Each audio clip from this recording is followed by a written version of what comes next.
వార్షికోత్సవం సందర్భంగా Meenakshi test tube baby centre Guntur నందు ఐవీఎఫ్ ట్రీట్మెంట్ పై 40 to 50% రాయితీ.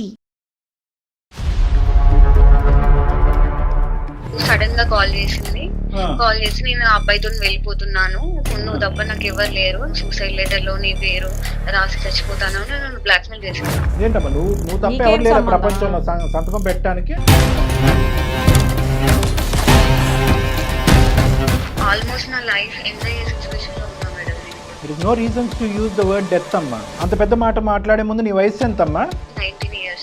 19 yearsకే 90 అనుకుంటున్నావా నువ్వు? ఏం నీ అంబిషన్ ఏంటి లైఫ్లో? ఏం చేయాలనుకుంటున్నారు? సాక్షి సంతకాలు పెట్టడం. ఎవరు నాతో ఇంట్లో మాట్లాడని కూడా మాట్లాడట్లేదు సార్. ఏది ఈ దెబ్బకే?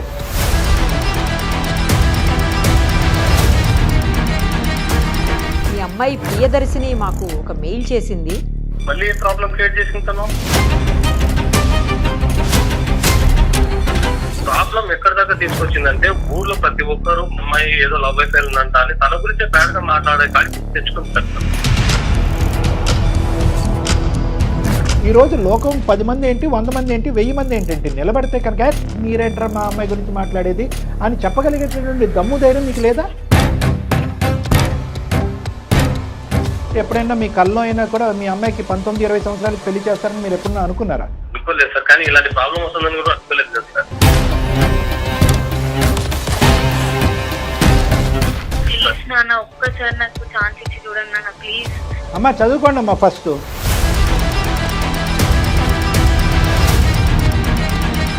సుమన్ టీవీ అందమైన జీవితం కార్యక్రమానికి స్వాగతం. ప్రస్తుతం మనతో పాటున్నారు ప్రముఖ సైకియాట్రిస్ట్ డాక్టర్ కళ్యాణ్ చక్రవర్తి గారు. నమస్తే డాక్టర్. నమస్తే మేడం.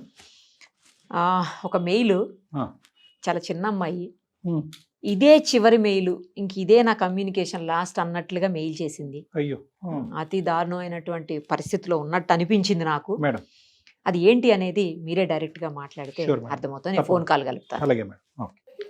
ప్రియదర్శిని సార్ అమ్మాయి పేరు. మేడం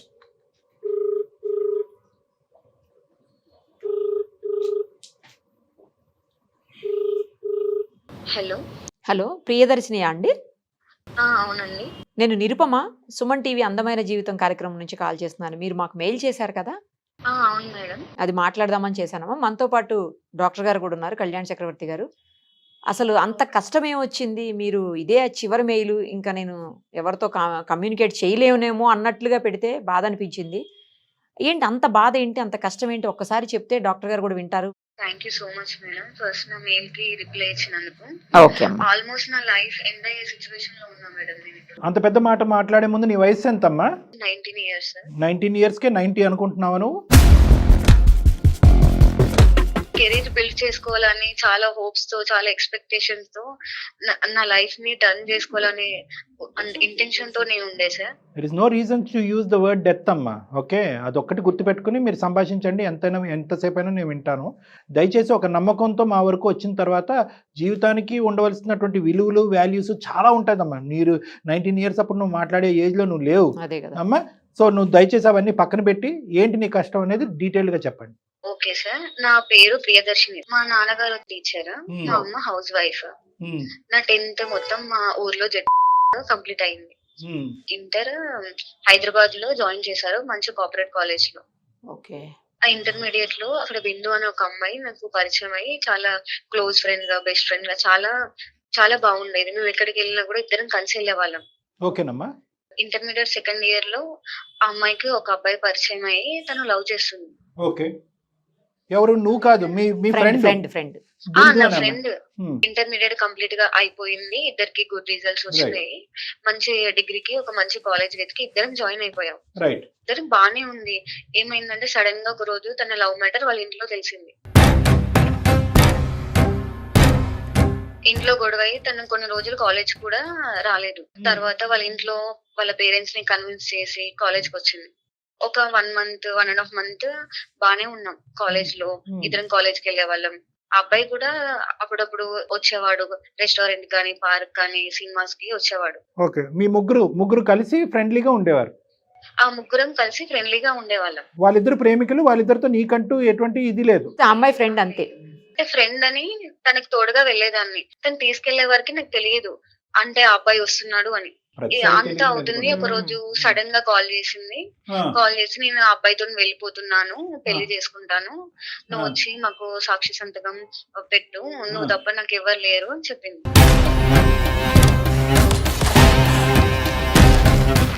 ఈ వయసులో ఏంటి మీరు పెట్టే సంతకాలు ఏంటి? సర్లేండి. లేదు నేను రాలేను, మా ఫాదర్ అస్సలు ఒప్పుకోరు, నన్ను చంపేస్తాడు, నేను అసలు ఈ విషయంలో నీకు హెల్ప్ చేయలేను అని చెప్పేసాను తనకి. ఓకే. సో ఫ్రెండ్షిప్ అయితే ఉంటుంది కానీ సంతకాలు గింతకాలు పెట్టను అని చెప్పేసావు. చెప్పేశాను. Okay, nice. తను ఆ టైంలో నాకు నువ్వు తప్ప ఎవ్వరు లేరు, నేను ఆ అబ్బాయిని పెళ్లి చేసుకుంటాను, ఆ అబ్బాయి లేకుండా ఉండలేను, చచ్చిపోతాను అని ఎమోషనల్ గా నన్ను బ్లాక్మెయిల్ చేసింది.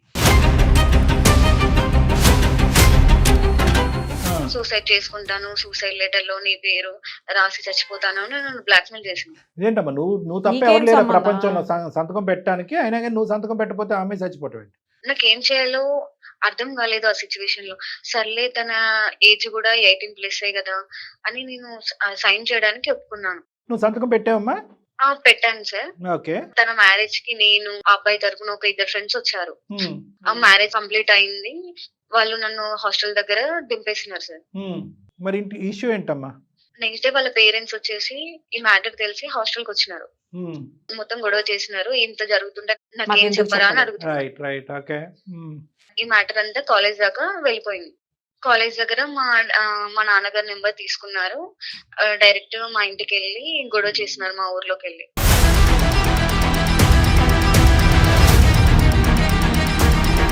లవర్ తో పెళ్లి చేసుకున్నట్టు అయింది లాస్ట్. సరే. నాన్నగారికి మ్యాటర్ మొత్తం తెలిసి ఇమిడియట్ గా నెక్స్ట్ డే హాస్టల్ కి వచ్చి నన్ను తీసుకెళ్లినారు సార్. నువ్వు ఒక్కదానివేనమ్మా? మీ నాన్నగారికి ఎవరిని ఉన్నారా? నేను ఒక్కదాన్ని, అమ్మాయిని, అమ్మ, నేను, నాన్నగారు. ఓకే. నాన్నగారు ఏం చేస్తూ ఉంటారమ్మా? స్కూల్ టీచర్ అని చెప్పి. టీచరా? మా డాడీది వచ్చేసి ఫ్యామిలీ బ్యాక్గ్రౌండ్ చాలా పూర్ ఫ్యామిలీ సార్. తను చాలా కష్టపడి జాబ్ తెచ్చుకొని మరి మా అమ్మని పెళ్లి చేసుకున్నారు.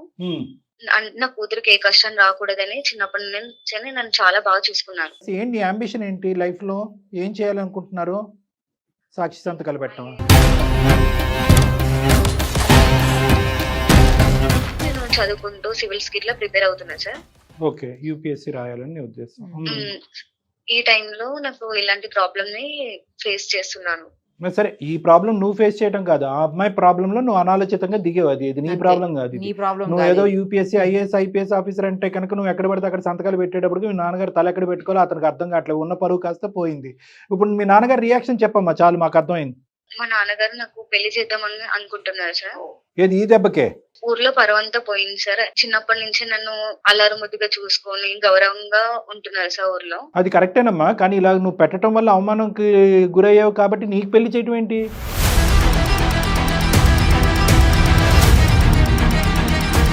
అంటే ఊర్లో ఏమైందంటే సార్, ఇప్పుడు ఆ అమ్మాయి పెళ్లి చేసుకుందని అమ్మాయి కూడా ఎవరో ఒకరు ఉంటారు సిటీకి వెళ్ళింది అని ఒక మైండ్ సెట్ లో ఉన్నారు సార్. సో ఆ అమ్మాయి అలా ఆలోచించింది, ఆ అమ్మాయి స్టెప్ వేసింది కాబట్టి గురుగారు మీ అమ్మాయిని జాగ్రత్త అనేటప్పటికి మీ నాన్నగారు భయపడి చదువు అంతా ఆపేసి పెళ్లి చేయాలనుకుంటున్నారు. అవును సార్. ఎవరు నాతోటి ఇంట్లో మాట్లాడని కూడా మాట్లాడట్లేదు సార్. నాకు పెళ్లి వద్దు ఎంత చెప్పినా కూడా వినట్లేదు సార్. పెళ్లి ఇష్టం లేదు, బాగా చదువుకోవాలి. 19 years చదువుకోవాలని అనుకుంటున్నావు, జస్ట్ ఒక తప్పు. అవును సార్. తప్పు అని కూడా మనం అనలేండి. నీ ఫ్రెండ్ ని కాపాడుకోవాలి, అమ్మాయి సూసైడ్ చేసుకుంటుంది కాబట్టి ఆ ఫ్రెండ్షిప్ ని ఆ ప్రేమను కాపాడుకోవడం గురించి మీరు వెనక ముందు ఆలోచించకుండా నాన్నగారు ఎలా రియాక్ట్ అవుతారని చూడకుండా, ఎందుకంటే నువ్వు సంతకం పెట్టావంటే వాళ్ళు రిజిస్టర్ ఆఫీస్కి వెళ్ళి ఎవరెవరు సంతకాలు పెట్టారని అంటారు. వాళ్ళిద్దరు పెళ్లి అయిపోయింది, వీళ్ళు చేయడానికి ఏమీ లేదు. ఆ తల్లిదండ్రులు వాళ్ళు వచ్చి నీ మీద దుంకారు. ఇప్పుడు ఏంటంటే వాళ్ళ కసి కోపం అంతా కూడా అక్కడ తీర్చుకోలేక నీ మీద తీర్చుకుంటున్నారు. ఇప్పుడు అది కాస్త మీ నాన్నగారి వరకు చేరి పెళ్లి వరకు వచ్చింది. అమ్మ ఉద్దేశం కూడా అదేనా? అవును సార్. ఇప్పుడు వాళ్ళంతా బానే ఉన్నారు సార్, నా లైఫ్ మాత్రమే కొలాప్స్ అయింది. మా అమ్మ ఏమో నేను డాక్టర్ అవ్వాలి అనుకుంది, నాన్నగారేమో ఐఏఎస్ ఐపీఎస్ అవ్వాలని చాలా డ్రీమ్స్ పెట్టుకున్నారు సార్ నా మీద. ఇప్పుడు నాకు ఏం చేయాలో తెలియని సిచ్యువేషన్ లో చాలా డిప్రెషన్ లోకి వెళ్ళిపోయాను సార్. ఇలా మీ త్రూ అయినా కాంటాక్ట్ అయ్యి మా నాన్నగారిని కన్విన్స్ చేస్తారని హోప్స్ తో ఉన్నాను సార్. సో 2 things అమ్మ. ఒకటైతే ఇదే ఫస్ట్ అండ్ లాస్ట్ మిస్టేక్, ఇంకేం చేయలేదు. రెండోది ఏంటంటే కనుక అమ్మ నాన్న కూడా ఇద్దరు కూడా పెళ్లి చేయాలని డిసైడ్ అయిపోయారు. పోనీ ఏ విధంగా నీ తప్పుని సరిదిద్దుకుంటే కనుక పెళ్లి అనేటటువంటి విషయాన్ని పక్కన పెట్టి మళ్ళీ చదువుకొని ఇస్తారు. అడిగావా ఒక అవకాశాన్ని కానీ ఏమైనా అడిగావా? నువ్వు రిక్వెస్ట్ చేసావా? చాలా రిక్వెస్ట్ అన్ని చేశాను రిక్వెస్ట్లు సార్, అయిపోయినాయి. కానీ వినట్లేదు సార్. నాన్నగారు ఉన్నారమ్మా, పక్కన ఉన్నారా? ఫోన్ కలుపుతావా? స్కూల్ కి వెళ్ళినారు, మాట్లాడేంత ధైర్యం లేదు సార్.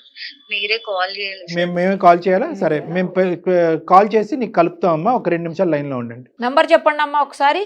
ప్రియదర్శిని నంబర్ చెప్పండి. 90 ఉమ్.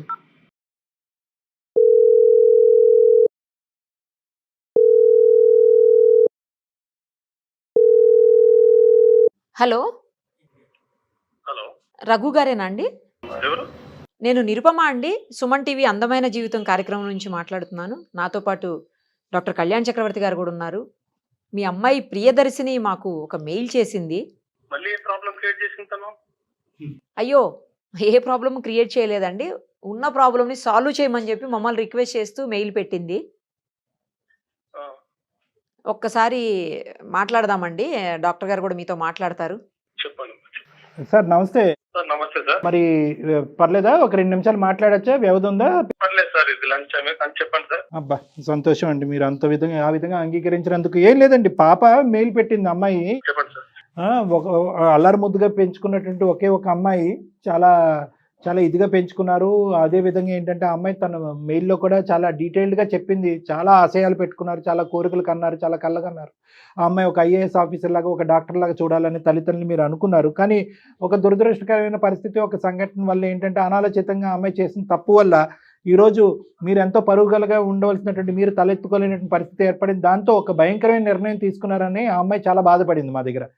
ఏంటా నిర్ణయం? ఎందుకు అలా తీసుకోవాల్సి వచ్చింది? ఈరోజు మళ్ళీ మీ అమ్మాయి ఏదో తప్పు చేసింది కాబట్టి మేము మిమ్మల్ని ఫోన్ చేసి మాట్లాడట్లేదు. మేము ఈ జరిగినటువంటి ఆ తప్పుని ఎలా సరిదిద్దుకోవచ్చు, అమ్మాయి ఏ విధంగా మళ్ళీ ఆ అమ్మాయి చదువును కంటిన్యూ చేయొచ్చు అనే ఆలోచనతో మీకు చేశాం. సార్, తను బాగా చదువుకోవాలని, ఒకటే ఒక కూతురు అని చెప్పేసి నేను ఒక టీచర్ సార్. నా స్టూడెంట్స్ కూడా మంచిగా చదువుకోవాలి, వాళ్ళకి మంచి భవిష్యత్తు ఇవ్వాలి, వాళ్ళ మంచి పొజిషన్ లోకి వెళ్ళాలని తాపత్రయపడే ఒక మామూలు టీచర్ని సార్ నేను. ఒక టీచర్, ఒక ఫాదర్. అలాంటిది నా కూతురు కూడా నేను చిన్నప్పటి నుంచి అలాగే చూస్తున్నాను సార్. తను స్కూల్లో ఫస్ట్, తను మంచి కార్పొరేట్ కాలేజ్ లో జాయిన్ చేశాను సార్, మంచిగా చదివించాలని. కానీ అక్కడికి వెళ్ళిన తర్వాత తన ఫ్రెండ్స్ ఎవరో అమ్మాయి తోటి ఫ్రెండ్షిప్ చేయడము, ఆ అమ్మాయి ఇంకొక అతన్ని లవ్ చేసిందని చెప్పడము, వాళ్ళిద్దరు రిజిస్టర్ మ్యారేజ్ చేసుకున్నారంట. వాళ్ళ సాక్షాంతకం తనే చేసిందంట రిజిస్టర్ ఆఫీస్ లో. వాళ్ళ పేరెంట్స్ వచ్చేసి పోలీస్ కంప్లైంట్ అని ఇంటి దగ్గరికి వచ్చేసి చాలా గొడవలు చేశారు సార్.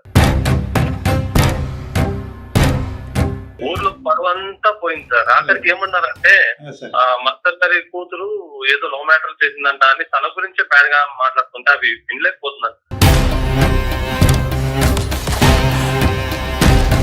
అందుకే తను కాలేజ్ మానిపించేసి ఇంటికి తీసుకొచ్చాను. నాకు తెలిసిన దగ్గర సంబంధం చూసి పెళ్లి చేయాలని ఫిక్స్ అయ్యాం సార్. ఆఖరికి ఊర్లో జనాలు కానీ స్కూల్లో స్టాఫ్ కూడా సార్, ఆఖరికి స్కూల్లో పిల్లలకే సరిగ్గా పాఠాలు చెప్పి ఇంత ఇచ్చేస్తున్నాడు, ఇంట్లో అమ్మాయిని చక్కగా చూసుకోలేదని కామెంట్ చేస్తున్నారు సార్. బ్యాక్ సైడ్ చాలా బాధగా ఉంటుంది సార్ అವೆಲ್ಲ కామెంట్స్ విన్నప్పుడు.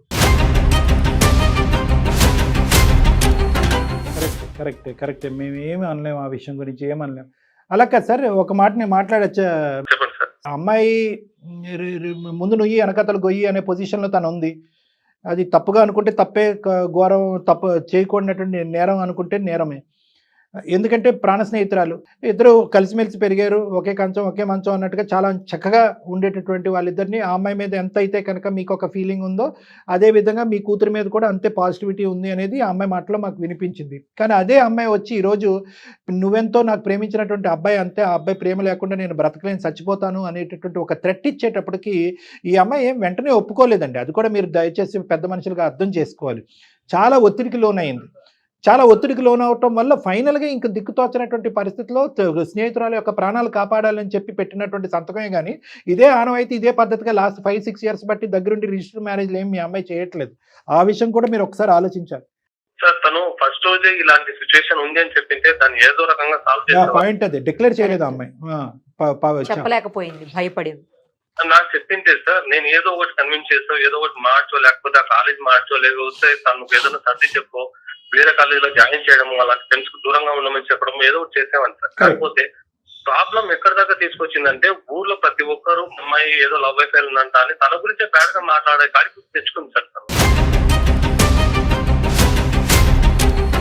ఈ రోజు మీ అమ్మాయి ఈ పని చేసినా ఈ లోకం అలాగే మాట్లాడుకుంటది, ఈ పని చేయకపోయినా చేయకపోయినా కూడా ఎవరి ఏదో ఇష్టం ఒక వాళ్ళది. డౌట్లు పడతానే వయసులో ఉన్నటువంటి ఆడపిల్ల చాలా పద్ధతిగా చదువుకుంటుంది. ఈ ఈర్ష్యతో కూడినటువంటి కళ్ళు గురించి కూడా మీరు ఆలోచించండి. మీ ఊరికి నేను రాలేదు సార్, మీ ఊర్లో మీ పరిస్థితి ఏంటి, ఆ అమ్మాయి పరిస్థితి అనేది నాకు ఏ విధంగా అనుకుంటున్నారు లేదు, ఆ లోకం గురించి వాళ్ళ గురించి నాకు అనవసరం. మీ అమ్మాయిని అల్లరి ముద్దుగా పెంచారు. ఈ ఒక్క అంశం తప్ప ఇంకొక ఏదన్నా ఒక తప్పు ఇష్యూలో మీ చూపించడానికి అమ్మాయిని ఏమన్నా వేలెత్తి చూపెట్టేటటువంటి పరిస్థితి ఇప్పుడు వచ్చిందా? మీ అమ్మాయిని బంగారంలా పెంచుకున్నారు, మీ అమ్మాయి గురించి 100 కళ్ళకు అన్నారు. ఈ అమ్మాయి ఎన్నో ర్యాంకులు సంపాదించింది, ఎన్నో స్కూల్ ఫస్టులు సాధించినటువంటి ఈ ఆడపిల్లని ఈరోజు లోకం 10 మంది ఏంటి, 100 మంది ఏంటి, 1000 మంది ఏంటంటే నిలబడితే కనుక మీరేంటారా మా అమ్మాయి గురించి మాట్లాడేది అని చెప్పగలిగేటటువంటి దమ్ము ధైర్యం మీకు లేదా? సార్ ఉంది సార్, కాకపోతే ప్రాబ్లం వచ్చినప్పుడు ముందు ఇంట్లో తల్లిదండ్రులకు చెప్పాలి సార్. నిర్భయంగా భయపడకుండా ఒక ఆడపిల్ల డాడీ ఇలా జరుగుతుంది. చాలా క్రమశిక్షణతో పెంచినట్టున్నారు మీ అమ్మాయిని. ఒక్క తప్పును కూడా వినటానికి కానీ ఆలోచించడానికి కానీ మీరు మెంటల్గా రెడీగా Accept లేనట్టు చేయడానికి అనిపిస్తుంది. ఇంత మాట్లాడుతున్నాను, మీ అమ్మాయి కూడా లైన్లోనే ఉంది. అది చెప్పడం మర్చిపోయాను. ఎందుకంటే ఆ అమ్మాయి ఈ విధంగా ఫోన్ కలిపితే కనుక మీరు అంగీకరించరానో, లేదంటే ఆ అమ్మాయి డైరెక్ట్గా మీకు ఫోన్ కలపాలంటే భయంతోనో ఆ విధంగా మేము చేయలేదు. సో మీ అమ్మాయి కూడా లైన్లో ఉంది. ఒకసారి అమ్మ నువ్వు మీ నాన్నగారితో ఏమైనా చెప్పాలి అనుకుంటే మా సమక్షంలో 2 మాటలు చెప్పి ఏమని కోరుకుంటున్నావు అడుగు. నాన్న నన్ను క్షమించండి నాన్న, ఇంకోసారి నేను ఇట్లాంటి తప్పు ఎప్పుడు చేయను. మీరు చిన్నప్పటి నుంచి నన్ను చూస్తూనే ఉన్నారు కదా, మీకు తెలియకుండా ఏ పని చేసేదాన్ని కాదు కదా నాన్న. ఎక్కడికి వెళ్ళినా కూడా మీకు చెప్పి వెళ్తాను కదా. ఇప్పుడు ఎప్పటికి వెళ్ళినా చెప్పే వెళ్తావు. ఏ ప్రాబ్లం తీసుకురావని నీ మీద నమ్మకంతోనే కదా హైదరాబాద్ కార్పొరేట్ జాయిన్ చేసింది. ఆ ప్రాబ్లం వచ్చినప్పుడు నాకు ముందే ఎందుకు చెప్పలేదు? ఇంత వచ్చావు, ఇన్ని గొడవలు చేశావు, ఊర్లో పరువంతా పోయింది. రేపు పొద్దున నిన్ను నమ్మి నేను ఇంకో స్టెప్ ముందరికి వచ్చిన తర్వాత నువ్వు నీ వల్ల ఇంకో ప్రాబ్లం వస్తే ఏం చేయాలి? నాన్న తను చచ్చిపోతా అని నన్ను బ్లాక్ మెయిల్ చేసింది నాన్న, అందుకే నేను సంతకం పెట్టాల్సి వచ్చింది. అవునమ్మా, రేపు పొద్దున ఇంకొకటి వచ్చేసి ఇంకో బ్లాక్ మెయిల్ చేస్తానమ్మా. అప్పుడు కూడా పరిస్థితి నేనే కాబట్టి మా చెప్పడం స్టార్ట్ చేసి అలాగే చేస్తే రేపు మా పరిస్థితి ఏంటమ్మా? తెలియకుండా నేను ఏం చేయను నాన్న. చూడమ్మా, ఇప్పటి వరకు జరిగింది చాలు. నేను నమ్మాను, నీకు చాలా వరకు ఫ్రీడమ్ ఇచ్చాను. నువ్వు ఆ ఫ్రీడమ్ ని మిస్యూజ్ చేసుకున్నావు. ఇక దయచేసి ఆ ఆర్గ్యుమెంట్స్ వదిలేసాయి. అబ్బాయి చూశాను, మంచి సంబంధము, పెళ్లి చేసుకుని తర్వాత దయచేసి ఒక తండ్రిలాగా ఆలోచించండి. మేము మీకు మీ అమ్మాయి గురించి చెప్పవలసినటువంటి అవసరం లేదు. మీరు ఎంత అల్లారు ముద్దుగా పెంచుకున్నారు, ఆ అమ్మాయి ఎటువంటి కళ్ళగన్నది, మీరెటువంటి మీకు భార్యాభర్తలు మీరు ఎటువంటి కళ్ళగన్నారు అనేటటువంటిది ప్రత్యేకంగా నేను చెప్పవలసినటువంటి వాడిని కాదు, నేను బయట వాడిని. జరిగినటువంటి సంఘటన బట్టో లేదంటే మాట్లాడుకునేటటువంటి 4 మనుషులు బట్టో అనవసరంగా ఆ అమ్మాయి యొక్క భవిష్యత్తుని కత్తిరించద్దు. దీనికి ఏంటంటే జీవితాంతం రిగ్రెట్ ఉంటుంది. ఓకే, ఈ సంఘటన వల్ల మీరు ఎంత బాధపడుతున్నారనేది నేను అర్థం చేసుకోగలను, కానీ మీరు ఇప్పుడు తీసుకోబోయేటటువంటి నిర్ణయం వల్ల ఆ అమ్మాయి జీవితాంతం బాధపడుతుంది. ఇప్పుడు పెళ్లి చేసుకునే వయసు కూడా కాదు నా లెక్క ప్రకారం. నెంబర్ 1. నెంబర్ 2 ఏంటంటే ఆ అమ్మాయి ఆకాశానికి నిచ్చెన వేసినటువంటి కోరికలు. ఆ అమ్మాయికి యూపీఎస్సీ రావాలి, ఐఏఎస్ ఐపీఎస్ రావాలి, మీ ప్రాంతానికే కలెక్టర్గా రావాలి అని ఏవేవో రకరకాల కోరికలు ఉన్నాయి. జరుగుతాయా లేదా అనేది భగవంతుడికి తెలుసు. కానీ అట్లీస్ట్ ఈరోజు మీరు దాన్ని పెళ్ళి అనేటటువంటి ఒక కార్యక్రమంతో దాన్ని గీత గీసేసి ఇంతే నీ భవిష్యత్తు అని చెప్పి అంత కర్కోటకంగా ప్రవర్తించడం అనేది, వ్యవహరించడం అనేది కరెక్ట్ కాదన్నది నా అభిప్రాయం. మీ మనసు గాయపడింది, మీ పరువు అనేటటువంటిది టెస్ట్ చేయబడింది, కాదనట్లేదు. కానీ ఆ అమ్మాయి ఆలోచన కూడా ఆలోచించండి. ఆ అమ్మాయి స్థానంలో ఒక 2 నిమిషాలు నిలబడి ఒకసారి ఈ అంశానికి ఒక సరైన నిర్ణయం తీసుకోండి ప్లీజ్, మా రిక్వెస్ట్. ఇప్పటికే తను చేసిన ఈ పని వల్ల ఊర్లో బంధువులు కావచ్చు, చుట్టుపక్కల కావచ్చు, ఎంప్లాయీస్ కూడా కావచ్చు, చాలా రకాలు మాట్లాడినారు సార్. ఇప్పుడు ఫర్దర్ గా ఇంకొక ఇష్యూ ఏదైనా జరిగినప్పుడు తనకు పెళ్లి కూడా కాదు సార్. నేను 10 years లో రిటైర్మెంట్ అనుకుంటాను. తర్వాత పెళ్లి చేసేస్తే తన లైఫ్ తనకు అయిపోతుంది సార్. పెళ్లి చేయడం గురించి ఇంత చదివించారా, లేదంటే ఎప్పుడైనా మీ కల్లో అయినా కూడా మీ అమ్మాయికి 19-20 సంవత్సరాలకి పెళ్లి చేస్తారని మీరు ఎప్పుడన్నా అనుకున్నారా? అనుకోలేదు సార్, కానీ ఇలాంటి ప్రాబ్లం వస్తుందని కూడా అనుకోలేదు కదా సార్. సార్ ఇది ప్రాబ్లం కింద మాట్లాడుకుంటే చాలా పెద్ద ప్రాబ్లం అయిపోతుంది. ఇది వాళ్ళు ఈ అమ్మాయి చేసిన తప్పే. ఒకటి చెప్ప పెట్టకుండా ఇదంతా దాచిపెట్టడం. ఆ అమ్మాయి తప్పు చేస్తున్నప్పుడు అరే ఈ అమ్మాయి తప్పు చేస్తుందని చెప్పి వాళ్ళ తండ్రి కన్నా చెప్పాలి, లేదంటే మీకన్నా చెప్పాలి. ఎవరికైనా చెప్పినా కూడా ఆ అమ్మాయిని సముదాయించేవారు ఇంకో విధంగా. ఈ అమ్మాయి ఏంటంటే స్నేహానికి, ఆ అమ్మాయి ప్రాణాలకి విపరీతమైన ఇంపార్టెన్స్ ఇచ్చింది. ఈ అమ్మాయి ఏదన్నా నిర్ణయం తీసుకుంటే ఈ అమ్మాయి అక్కడ ఆ అమ్మాయికి తల్లిదండ్రుల కింద మారిపోయింది. ఈ అమ్మాయి అంత దూరం ఆలోచించేసింది. ఈ అమ్మాయి ఇప్పుడు సంతకం పెట్టకపోయినా వద్దు అని చెప్పి సముదాయించినా కూడా ఆ అమ్మాయి వెళ్ళి ఏదో నుయ్యో గొయ్యో చూసుకుంటుందని భయపడింది. ఇవన్నీ తప్పులే, కాదనట్లేదు. అది ఆ వయసుకు సంబంధించినటువంటి తప్పుల కింద పరిగణించాలి. నెంబర్ 1. నెంబర్ 2 ఏంటంటే ఇదే పద్ధతి ఉన్నటువంటి అమ్మాయి కాదు, అలా తప్పుడుగా వ్యవహరించే అమ్మాయి కాదు. ఈ అమ్మాయి వేరే అబ్బాయిని ప్రేమించేసి ఇంట్లో చెప్పా పెట్టకుండా వెళ్ళిపోయి ఒక రిజిస్టర్ మ్యారేజ్ చేసుకునేటటువంటి పరిస్థితి కూడా కాదు. ఇవేమీ కానప్పుడు మొదటి తప్పు ఆఖరి తప్పుగా అమ్మాయిని క్షమించేసి ఒక్క అవకాశాన్ని ఇవ్వండి. అవును సార్ కరెక్టే, కానీ ఇప్పుడు ఆ రిజిస్టర్ మ్యాచ్ చేసుకున్నారు సార్, వాళ్ళంతా ఒకటే ఉన్నారు, కానీ ఇక్కడ అంతా బ్లేమ్ పోయిందంతా మేము, మా కుటుంబము, మా అమ్మాయి పరువు అయిపోయింది సార్. ఇప్పుడు వాళ్ళంతా బాగున్నారని మీరు ఒక మాట అన్నారు. అంటే ఈరోజు వాళ్ళ అమ్మాయిని ఒక పరిధిలో పెట్టుకోలేకపోయారు వాళ్ళు. ఓకే, ఈరోజు వాళ్ళ అమ్మాయిని తిట్టవలసిన తిట్లో లేదంటే ఆ అబ్బాయిని నిలదీయవలసినటువంటి పరిస్థితి లేకపోవటం వల్ల అక్కడ పడవలసినటువంటి దెబ్బ, అక్కడ పడవలసినటువంటి గాయం ఈ అమ్మాయి మీద పడింది అనవసరంగా. అది కూడా మీరు ఆలోచించండి. వాళ్ళందరూ ఎవరి దారి వాళ్ళు చూసుకున్నారు. ఓకే, ప్రేమ అయింది, పెళ్లి అయింది. ఈ రోజు ఏంటంటే అక్షింతలు మాత్రం మీ అమ్మాయి పడినాయి. సో ఇటువంటి పరిస్థితుల్లో ఒక తండ్రిగా ఆ అమ్మాయి వెన్నంటుంది. మొత్తం సమాజం, ఊరు అంతా కూడా ఒక విధంగా మాట్లాడి, అదిగో ఆ అమ్మాయి క్యారెక్టర్ ఇలా ఉంది అని మాట్లాడి, అదిగో రఘు నువ్వు చదువు ఆపించేసి మీ అమ్మాయిని ఇంట్లో పెట్టుకో, ఆ అమ్మాయికి కూడా ఒక స్టోరీ నడుస్తుంది అనే విధంగా మాట్లాడితే ఈరోజు చేదోడు వాదోడుగా మీ అమ్మాయికి వెన్నంటూ మీరు నిలబడాలి. ఎందుకంటే ఇది మీ యొక్క సంబంధించినటువంటి అవమానమే కాదు, school first, college first, district first వచ్చినటువంటి ఒక ఆడపిల్ల మీద సమాజం మీకు బాగా తెలిసినప్పుడు సమాజం అంతా చీతు అని అంటూ ఉంటే కనుక ఈరోజు సమాజం మీరే కరెక్ట్ చెప్తున్నారు కాబట్టి ఇక్కడతో చదువుని కత్తిరిస్తాను, ముడుముళ్ళు వేపిస్తానని చెప్పి మీరు మాట్లాడటం అనేది సబబుగా లేదు రఘు గారు. ఒక టీచర్గా నేను మిమ్మల్ని ఏమంటున్నానంటే ఈరోజు మీ సపోర్ట్ మీ అమ్మాయికి కావాలి. భార్యాభర్తలుగా, తల్లిదండ్రులుగా మీ ఇద్దరి యొక్క సపోర్ట్ మీ అమ్మాయికి కావాలి. ఏంటమ్మా లోకం మాట్లాడేది, నువ్వు చేసినటువంటి తప్పును మేము క్షమిస్తున్నావు, ఇలాంటి తప్పు నువ్వు చేయవు అనే నమ్మకం మాకుంది అనేటటువంటి విధంగా మీరు సపోర్ట్ చేయాలి కదండి. కాదు మీరేంటంటే నేను ఒకటి నా రిక్వెస్ట్, చదువులు తల్లి అమ్మాయి బాగా చదువుకుంటుంది, తెలుసో తెలియక ఒక తప్పు చేసింది, దయచేసి ఒక్క అవకాశాన్ని ఇవ్వండి, ఒక్కసారి క్షమించి చూడండి. ప్లీజ్ నాన్న, ఒక్కసారి నాకు ఛాన్స్ ఇచ్చి చూడండి నాన్న ప్లీజ్. అమ్మా చదువుకోండి అమ్మా. ఫస్ట్ ప్రేమించినటువంటి ఫ్రెండ్స్ ఉంటే కనుక అది గోప్యంగా ఉంచుతారు. ఎందుకంటే స్నేహాన్ని కాపాడుకోవటం గురించి మీకు ఆ పరిణామాలు ఏంటి, ఆ తల్లిదండ్రుల పరువులు ఏంటి, ఆ ప్రతిష్టలు ఏంటి, ఎటువైపు దారి తీస్తుందనే ఆలోచన ఉండదు. ప్రేమను కాపాడాలి, స్నేహాన్ని కాపాడాలి, ప్రేమను కాపాడాలి, స్నేహాన్ని కాపాడాలి అని చెప్పి వాళ్ళు ములుగుతారు. అదృష్టం బాగుంటే వాళ్ళు బాగానే ఉంటారు. కానీ ఖచ్చితంగా జరిగేది ఏంటంటే మీరు ములుగుతారు. ఈరోజు సంతకం పెట్టినా పెట్టకపోయినా ఇక్కడ నువ్వు చేసినటువంటి తప్పు ఏంటంటే వాళ్ళిద్దరు ప్రేమించుకుంటున్నారు, సీక్రెట్గా ప్రేమించుకుంటున్నారు, ఇంట్లోంచి ఎప్పుడన్నా వెళ్ళిపోవచ్చు. ఈ పరిస్థితులన్నీ తెలుసు కూడా ఆ తల్లిదండ్రులకు కానీ ఈ తల్లిదండ్రులకు కానీ చెప్పకపోవడం అనేది నువ్వు చేసిన తప్పు. అర్థమైందమ్మా? సో ఇప్పుడు కూడా నాన్నగారు క్షమించి ముందుకు వస్తున్నారు. ఖచ్చితంగా నీ చదువు కంటిన్యూ చేస్తారు. పెళ్లి అనేటటువంటి అంశం లేకుండా నాన్నగారు చూసుకుంటారు. జాగ్రత్త చదువుకుని హ్యాపీగా ఉండటానికి ప్రయత్నం చేయండి అమ్మా.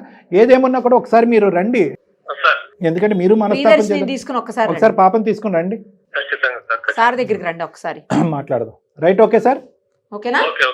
Thank you very much sir, మా నాన్నగారిని కన్విన్స్ చేస్తున్నందుకు. ఓకేనా? రైట్ అమ్మా, టేక్ కేర్. ఒక అమ్మాయి ఆశయం సార్, ఒక అమ్మాయి జీవితం, భవిష్యత్తు అన్ని రోజు కాపాడినటువంటి పరిస్థితి మీరు. Thank you, really thank you sir, thank you so much.